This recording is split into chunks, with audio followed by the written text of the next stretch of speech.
Bienvenidos al segundo episodio del consultorio. Hoy vamos a tratar dos temas que son relativamente frecuentes, más de lo que nos gustarían. Y vamos a empezar con el primero. Aquí tengo dos consultas que voy a poner juntas porque son sobre la procrastinación y aunque cada una tiene un motivo diferente, voy a combinarlas para que veáis las posibles diferencias y posibles causas de la procrastinación. Tenemos la primera que dice: tengo problemas con la organización. Mi actitud suele ser dejarlo todo para el último minuto y resisto a organizarme. Me afecta sobre todo donde voy a ser evaluada u observada. Primero tenemos que entender que procrastinar es dejar algo para después. Una de las causas es porque me incomoda hacer eso. Y en el caso de esta chica, esa incomodidad es un miedo al rechazo o al juicio. Probablemente le pase como en el segundo caso que vamos a hacer ahora, que es un exceso de autoexigencia. Vamos a verlo y comentamos ambos. Estoy intentando sacarme el graduado escolar, pero sufro de muchos bloqueos a la hora de ponerme a estudiar. Pienso que es muy tarde y no voy a poder con ello. Me producen unas migrañas enormes. Creo que en ambos casos el mismo problema es la autoexigencia y la incapacidad de afrontar un fracaso o un juicio externo. En el primer caso, el matiz es que ella se pone demasiada presión y sufre demasiado mientras hace las cosas, o cuando llegue el momento de exponer algo, no quiere llegar al punto en el que la rechacen o no sea suficiente. Entonces lo que hacemos es evitar todo lo relacionado con ese tema y no me pongo a hacer las cosas porque me conecta con la presión de que quizá lo voy a hacer mal, de que me van a juzgar, de que no voy a dar la talla, etc. En este caso hay que trabajar bastante la autoexigencia, respetar los procesos de aprendizaje, ver de dónde viene ese miedo al rechazo, cuándo ha sido juzgada o rechazada en el pasado, en un entorno similar o en tu casa, y poder sanar la relación contigo en ese sentido en el que seas más compasiva contigo, te relajes a la hora de hacer las cosas. En el segundo caso, este hombre que valientemente está intentando sacarse algo que nunca ha hecho previamente, como un graduado escolar. Esto es importante porque ya nos habla de que cuando él era adolescente no lo hizo. Entonces puede tener una creencia que se hace evidente aquí de que él no lo hizo antes, tampoco va a poder ahora. Puede tener también una indefensión aprendida o simplemente la repetición del pensamiento constante que pone aquí, que es muy tarde y no voy a poder con ello. Lógicamente, si yo me repito constantemente que no voy a poder, me voy a generar presión. A la hora del estudio no voy a retener igual. Es decir, no voy a tener la misma capacidad para estudiar, me voy a ver torpe, me cuesta retener y eso me hace confirmar la creencia de que no voy a poder, entro en bucle y efectivamente lo que puede ocurrir es que al final no lo consiga. El hecho de que le produzcan migrañas, las migrañas suelen tener que ver con la tensión que me provoco a mí mismo por la exigencia cuando quiero hacer algo. Por ejemplo, sacar unas oposiciones o un examen, o las migrañas suelen tener relación con este tipo de presión mental que nos ponemos donde repetimos constantemente una preocupación y donde tenemos que rendir al mismo tiempo. En este caso, también te diría que es un mecanismo de defensa y un regalo de tu cabeza, porque es una forma de obligarte a parar. Normalmente los síntomas físicos detrás a veces tienen una ayuda detrás, sobre todo estos que son tan somáticos. Un dolor de cabeza suele producirse, o en muchas ocasiones, cuando tengo demasiada tensión, demasiada preocupación, le doy demasiadas vueltas a las cosas o tengo algo de lo que no me estoy encargando y es una preocupación que está como en segundo plano. Ese dolor de cabeza es una consecuencia de tanta tensión y al mismo tiempo me impide seguir pensando. Si os fijáis, las respuestas del cuerpo suelen ser consecuencias, pero también defensivas. Cuando tú te das un golpe, tienes una contusión, se te puede inflamar esa zona del cuerpo y esa inflamación sirve como protección a ese daño muscular.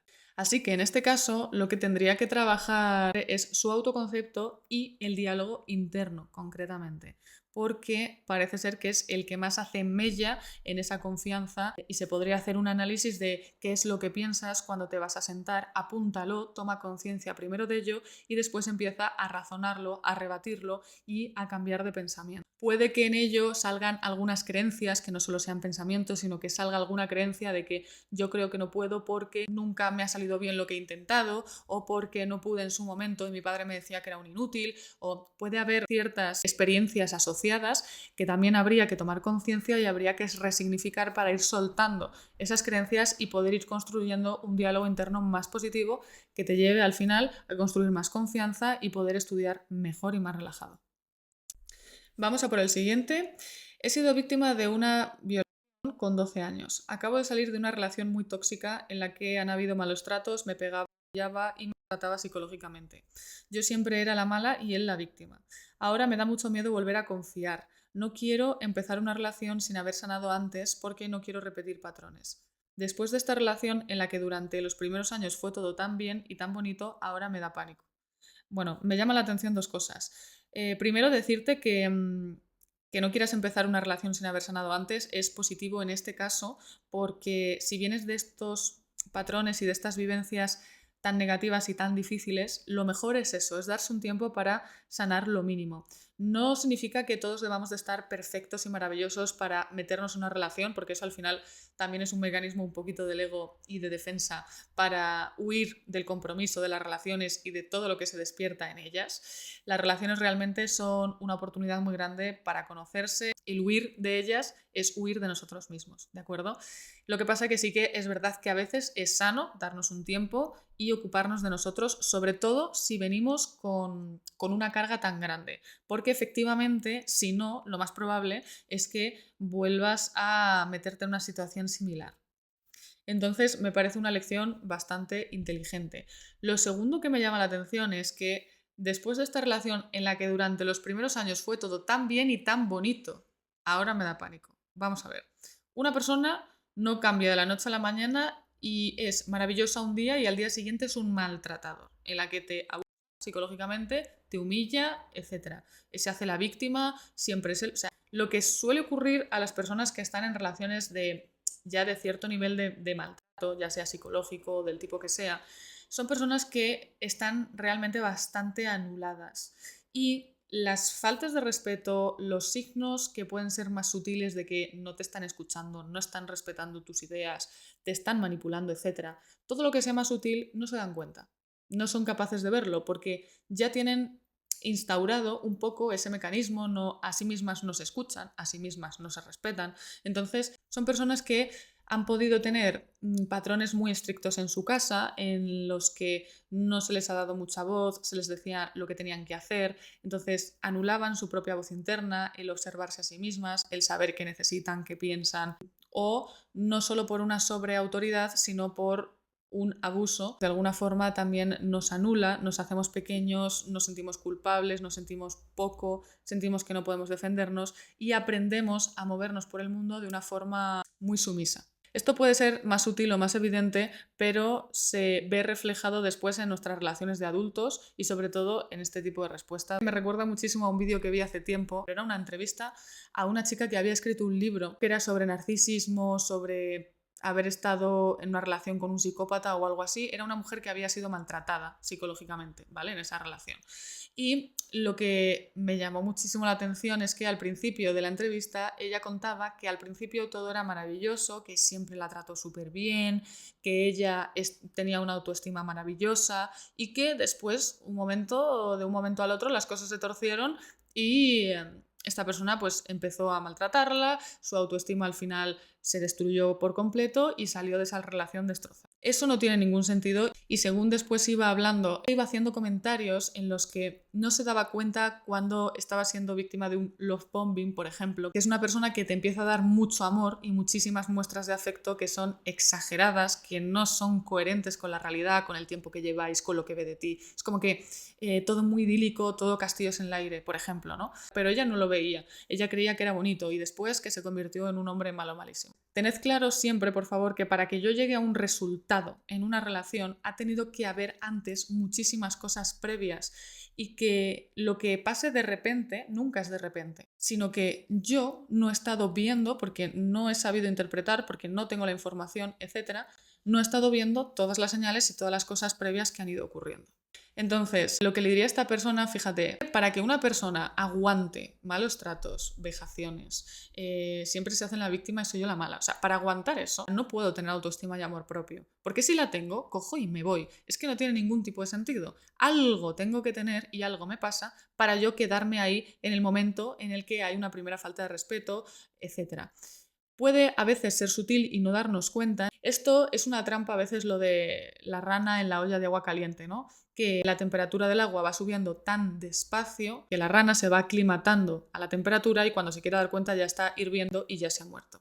El problema es que esto nos ocurre cuando tenemos cero autoobservación y cero cuidado con nosotros mismos. Si yo estoy atenta a lo que tengo que estar, llega un punto en el que me voy a dar cuenta y que a lo mejor efectivamente ya la situación es un poquito complicada, pero siempre puedo tomar una decisión, salir de ahí, reconstruir, etc. Pero para haber llegado ahí efectivamente sin haberme dado cuenta, es que no me miro, no estoy pendiente de mí, no me estoy cuidando, no estoy observando lo que necesito, no estoy poniendo límites, no me estoy encargando lo que me tengo que cargar. ¿Cómo vas a tener autoestima si no estás haciendo todo eso? Es imposible.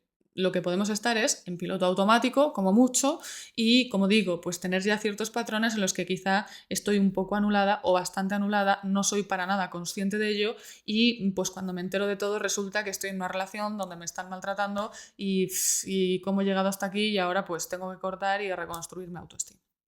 En cualquier caso, como decía, una persona que siempre te culpa, que te trata mal, etcétera, yo tengo que tener un tipo de relación conmigo en el que yo soy muy autoexigente, yo no tengo un buen autoconcepto, yo me machaco bastante, me culpo, me avergüenzo, etc. Funcionamos por patrones, entonces cuando yo no estoy identificando un maltrato es porque yo de alguna forma también me maltrato y entra dentro de mi dinámica, de mi forma de actuar conmigo, entonces no me llama la atención. En este caso, cuando trabajamos con este tipo de situaciones o de personas y analizamos un poquito más pues, el autoconcepto, las creencias que tiene sobre sí misma, etc., vemos cómo siempre tiene un hilo conductor del pasado, es decir, no lo provoca esta relación. La relación lo puede reforzar porque efectivamente es un contexto negativo y dañino en el que si yo tengo una herida y me la siguen rajando, se va a hacer más grande. Pero para que yo me quede en un sitio donde me siguen haciendo daño es porque yo ya vengo con unos patrones y normalmente ya había una herida previa, unas creencias previas, etc. Así que en este caso lo que te diría, cariño, a ti y a todas las que habéis pasado y las que hemos pasado por este tipo de situaciones, es que las relaciones, aunque sean complicadas, sobre todo las más duras, suelen ser regalos, porque gracias a ellas podemos vernos reflejadas. Una relación siempre es un espejo de nosotros mismos, siempre es un sitio donde sale a la luz qué tenemos dentro, cómo estamos con nosotros mismos, qué creencias tenemos, cómo nos relacionamos con nosotros mismos. Es una oportunidad de verte y de que salgan a la luz esas heridas que todavía tienen que ser sanadas, esas creencias limitantes que tienen que ser cambiadas, esos miedos y esos bloqueos que hay que enfrentar en algún momento y te obliga o te invita, porque te pone en una posición de que tengas que mirarte y de que tengas que sanar y crecer.